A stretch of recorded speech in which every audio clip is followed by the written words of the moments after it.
পৃথিবীতে এক উপজাতি আজও রয়েছে যাদের জীবন জলেই কেটে যায়। দক্ষিণ পূর্ব এশিয়ায় প্রশান্ত ও ভারত মহাসাগর সংলগ্ন বিস্তীর্ণ জলরাশিতেই বসবাস এই বাজাও উপজাতির। নীল জলে ঘুরে বেড়ায় বাজাও নামক এক উপজাতি।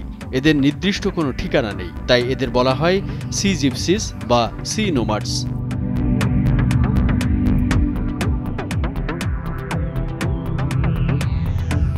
শুনলে অবাক হবেন, সমুদ্রের তলায় অগভীর এলাকায় নদী তীর থেকে আধা কিলোমিটার সমুদ্রের ভিতরে বাজাওরা তৈরি করে তাদের অস্থায়ী গ্রাম। বাঁশ ও কাঠ দিয়ে তৈরি করা বাড়িগুলোকে কয়েক ঘন্টার মধ্যেই খুলে ফেলা যায়। ছোট ছোট ডিঙির মতো নৌকা করে এক বাড়ি থেকে অন্য বাড়ি যাতায়াত করা যায়। জলের উপর বানানো হলেও ঘরগুলি হয় পোক্ত।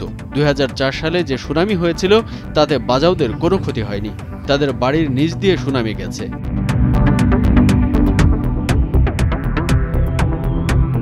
এরা স্বভাবে যথেষ্ট শান্ত এবং আমোদে হয় ও সম্পূর্ণ সামুদ্রিক খাবারের উপর বেঁচে থাকে। জলের নিচে তারা জলের উপরের মতোই সাবলীল।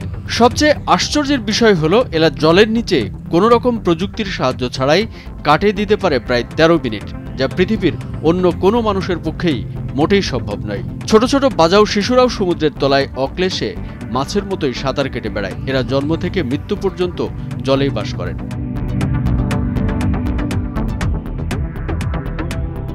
বাজাও পুরুষরা কোমরে পাথর বেঁধে কাঠ ও ফেলে দেয়া কাঁচ দিয়ে নিজেদের অপুট হাতে তৈরি করা জলনিরোধক চশমা পরে জলের তলায় নামে। সঙ্গে নেয় নিজেদের বানানো অদ্ভুত দর্শন কাঠের বন্দুক, যা দিয়ে বিদ্যুৎ গতিতে তীর ছোড়া যায় জলের নিচে।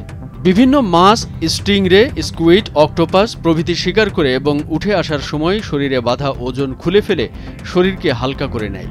এই উপজাতীয়দের নিয়ে যথেষ্ট গবেষণা হয়েছে। গবেষকরা সিদ্ধান্তে আসেন যে বহু বছর ধরে খাদ্য সংগ্রহের জন্য সমুদ্রের গভীরে যাওয়ার অভ্যাস বাজুদের বিভিন্ন অঙ্গ, শ্বসনতন্ত্র এবং রক্ত সংবহন তন্ত্রে স্থায়ী পরিবর্তন ঘটিয়েছে। তাই এরা সমুদ্রে মাছের মতোই সাবলীল। বাজাওরা নিজেদের বয়স বলতে পারে না।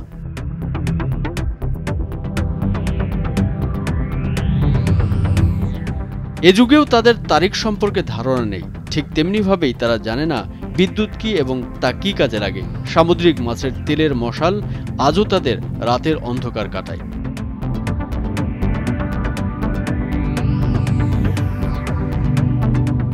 কামরুজ্জামান আরিফ, ভোরের কাগজ।